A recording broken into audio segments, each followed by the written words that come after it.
안녕하세요. 레인보우 다이아 크리스탈 인사드립니다. 기적 방송국에 오신 여러분을 환영합니다. 오늘은 2020년 5월 24일 일요일입니다. 오늘 비가 온다는 소식이 좀 있었는데요.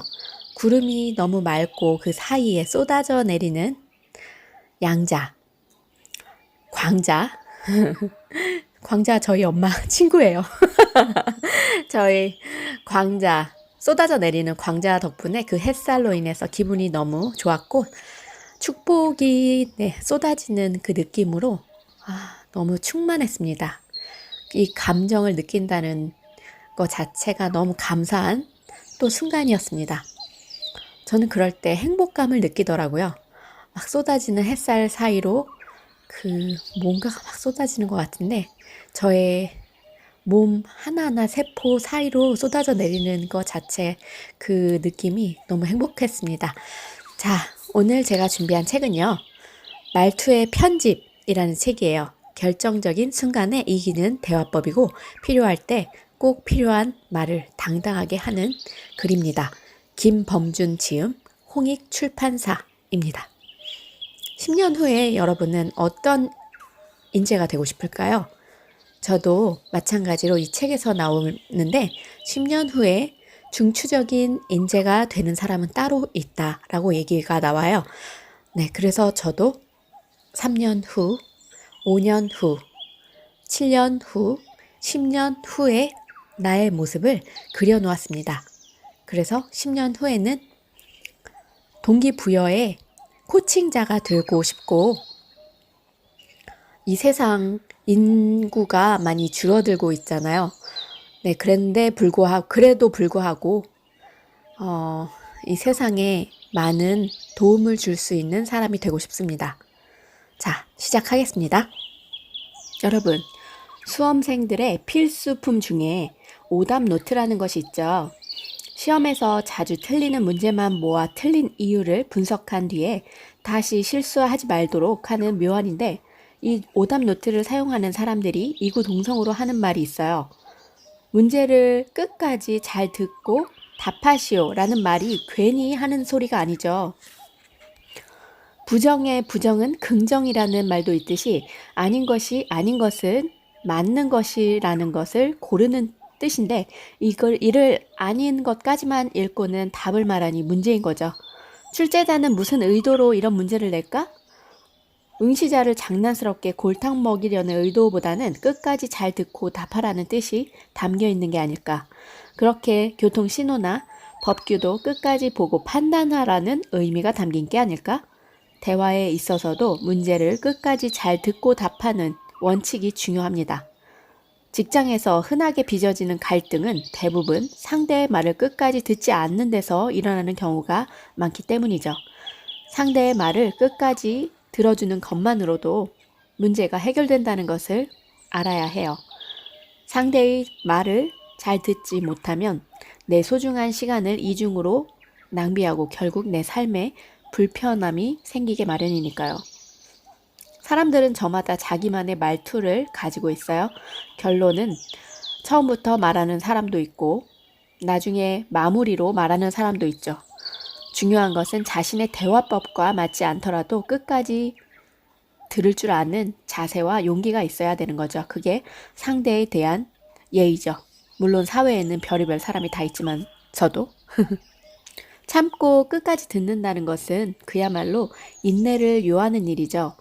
그럼에도 상대방의 말을 묵묵히 들어주는 태도 참 중요합니다. 상대가 하고 싶은 말의 결론이 당신이 짐작한 내용이 아닐 확률이 높기 때문이에요. 그뿐만 아니라 자기가 하던 말에 중간이 잘리거나 이의를 제기받고 기분 좋을 사람은 어디에도 없으니까요. 거꾸로 자기 말을 끝까지 들어주는 사람은 어디서나 환대를 받게 마련입니다. 제 친구도 그런 친구가 있었어요. 말 중간중간에 끊어서 자신의 말을 하는 사람들. 그런 친구가 있었습니다. 모든 친구들이 물론 그 친구가 굉장히 분위기도 밝게 하고 옳은 말도 많이 해요. 하지만 그것은 상대방의 배려가 아니지 않을까요? 그들이 그렇게 말을 하는 데는 다 이유가 있다 해요. 겸손히 받아들이자. 게다가 당신의 위치와 경험에서는 절대 알지 못하는 어떤 이유가 있을지도 모른다. 영화 배우들에겐 액션만큼이나 리액션이 중요하다고 한다. 액션이 제대로 빛을 발하려면 리액션이 도와줘야 한다는 뜻이다. 말도 마찬가지다. 토크가 있으면 반드시 리토크가 있어야 한다. 말투를 바꾸면 일상이 바뀌는데 상대가 아무리 부정적으로 나온다 해도 긍정적인 말로 응답해야 합니다. 상대방이 혼란스러워한다고 함께 정신이 없다면 아마추어예요. 프로페셔널은 어려운 순간에도 내면의 흔들림을 바로 잡고 마음의 평화를 유지하면서 자신의 말투로 대화를 디자인할 수 있어야 합니다. 다음은 내가 아는 한 부부의 이야기인데 그 부부는 10년 동안 살고 있던 아파트를 팔려고 했어요. 마지막 순간에 사려는 사람과 티격태격하게 되었고 구두로 얼마에 매수하겠다고 이야기가 나온 상황이었는데 막상 계약하는 자리에 와서 다른 말을 하니 당연히 짜증스러울 수밖에요. 그런데 이런 상황이 한마디 말로 해결되었는데 어떻게 되었을까요? 이때 파는 쪽의 남편이 이렇게 말했다고 해요. 그런데 어머니, 이 집은 이상하게 애가 잘생겨요. 우리 부부도 아들 둘 낳았고 우리보다 먼저 살았던 부부도 애가 둘이었어요. 마트가 가까워서 좋아요. 이 동네는 조용한 곳이에요. 지하철도 가까워요. 등등. 매수자의 어머니는 아들을 둘 낳았다는 말에 반색을 하며 당장 계약하자고 했대요. 참 현명한가요, 이 사람? 감정 섞인 날카로운 말로 대응하기보다 상대의 관심을 끌 수 있는 화제를 부드러운 말투로 꺼냈으니 말이죠. 우리 말투의 힘이 제대로 발휘된 순간 이런 상황이 아닐까 해요. 상대방이 원하는 것을 한 번 더 생각해보고 차분하게 표현하는 말투. 주어진 이슈에 매몰하지 않고 좀 더 넓은 시각에서 상황을 전환시킬 줄 아는 말투. 이런 것을 하루에 하나씩이라도 축적하는 연습을 하면 어떨까요? 이 모든 것들이 모여서 세상을 뚫고 나가는 삶의 지혜가 된다니 흥분하지 말고 문제의 방향을 적절한 순간에 전환할 줄 아는 유연한 말투의 디자인을 항상 염두에 두었으면 합니다. 우리 김범준 선생님께서 굉장히 중요한 말씀을 하십니다. 말투는 서비스다. 세상에서 가장 듣기 좋은 말은 좀 전에 했던 그런 부드러운 말투, 상대가 듣고 싶어하는 그런 말씀이고요. 세상에서 가장 듣기 싫은 말 두 가지도 있다 해요. 자신을 성장시키는 경험이야말로 자신에 대한 진정한 사랑이 아닐까 싶다. 자신을 사랑하는 것의 시작은 무엇으로 가능할까? 자기 성장은 물론 자기 보호에 있어서도 자기 긍정만큼 강력한 수단은 없다고 해도 지나치지 않습니다. 언젠가 중견 기업의 임원과 대화를 나누게 되었는데 그는 이렇게 말했대요. 세상에서 가장 듣기 싫은 말이 두 가지가 있는데 하나는 그게 아니고요 이고 다른 하나는 네? 라는 말이랍니다. 모두가 yes라고 말할 때 혼자만 no라고 하는 용기도 중요하지만 그것은 자신은 물론이고 세상에 대한 긍정이 전제할 때만이 인정받을 만한 말투고 시도 때도 없이 그게 아니고요 라며 부정적인 입장에 서서 자기 의견을 말하고 네? 라는 반문으로 우물쭈물하는 말투가 입에 들러붙은 사람을 예쁘게 봐줄 수는 없다는 게 그의 생각이었습니다. 네, 말투만큼은 악착같이 긍정에 매달리는 태도가 필요하다는 얘기죠. 그렇죠. 저도 그렇게 생각하는 적이 많습니다. 누군가가 물론 아랫사람이든 윗사람이든 그건 아니지. 그렇지만 이렇게 전환을 두고 바로 본인의 말을 한다면 굉장히 난처하겠죠. 긍정적인 태도가 보이는 말로 자기 표현을 하는 사람에게는 성장의 기회는 반드시 온다 합니다.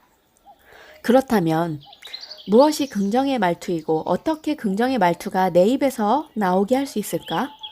우선 노력이 필요합니다. 스스로를 부정적으로 이끄는 마음가짐을 누르고 일상의 말투에서부터 긍정의 언어를 찾아내려는 노력을 시작하면 좋겠다고 해요.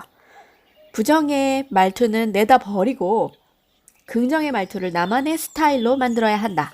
예를 들어 부정의 말이 왜 그렇게 말이 많아? 이러면 긍정의 말은 넌 참 말로 표현도 잘하는구나. 이렇게. 그리고 너무 꼼꼼한 거 아니야? 이거는 정말 세심하구나. 너무 냉정한 거 아니니? 이런 거는 맺고 끊는 게 정말 확실하구나. 이렇게. 그리고 왜 그렇게 겁이 많아? 이거는 참 조심성이 있어서 보기 좋네. 이렇게. 그래서 경청과 포용의 태도가 담긴 긍정의 말투야말로 인간 관계를 맺고 유지하는 게 가장 중요한 요소입니다. 긍정의 말투와 관련된 사례 하나를 더 확인해 볼게요. 당신이 한 회사의 임원인데 경력 사원을 뽑게 되었어요. 2명의 지원자가 기다리고 있었죠. 질문을 했습니다. 이전 회사 왜 그만두셨습니까? 이 물음에 상사와의 갈등 관계를 도저히 참을 수 없었습니다. 조직의 분위기가 혼탁하다 보니 저 역시 일이 손에 잡히지 않을 정도였습니다. 물론 저는 최선을 다해서 일을 했고 성과도 탁월했다고 자부합니다. 지원자 다른 분은 이전 회사는 어려운 환경에서도 제가 발전할 수 있는 기회를 준 곳입니다. 하지만 이제 좀 더 나은 미래를 위해 또 도전적인 일을 해보고 싶어서 그만두게 되었습니다. 자, 어떤 게 좋을까요? 물론 B와 같은 말투를 사용하는 사람을 뽑고 싶겠죠. 긍정의 말투는 A처럼 누군가를 헐뜯으며 부족한 부분에 집중하는 표현은 아니라고 봐요. 자신이 다녔던 회사라면 아끼고 사랑하는 마음을 드러내야 할 텐데 누워서 자기 얼굴에 침 뱉는 첫 번째 행위는 어리석기 짝이 없었죠. 말투는 상대방을 향한 서비스 같은 거예요. 긍정의 서비스, 배려의 서비스, 양보의 서비스. 이런 언어 습관이 나쁜 결과를 가져올 리가 없겠죠. 정리하는 차원에서 마지막으로 두 사람의 말투 하나를 선택해 볼게요. 네, 그게 아니고요. 제가 생각하지 못한 것입니다. 덕분에 바로잡을 수 있게 되었습니다. 감사합니다. 1초의 고민도 없이 뒤의 사람을 선택하는 우리 자신이 되기를 바랍니다. 그로 인한 결과가 하늘과 땅 차이로 벌어졌어요. 그래서 10년 후에는 우리가 어떤 사람이 됐을까요? 우주가 우리의 느낌을 듣고 너가 최고구나 하고 손뼉을 쳐주는, 박수를 쳐주는 그런 사람이 되고 더 큰 방향으로 나아갈 수 있는 그런 사람이 되겠습니다. 여러분, 우리 말투의 편집. 말투는 서비스다. 아시겠죠? 네, 감사합니다. 우리 결정적인 순간에 항상 당당하게 꼭 필요한 말을 하는 사람이 되자고요. 네, 기적 방송국의 다이아 크리스탈이었습니다. 사랑합니다.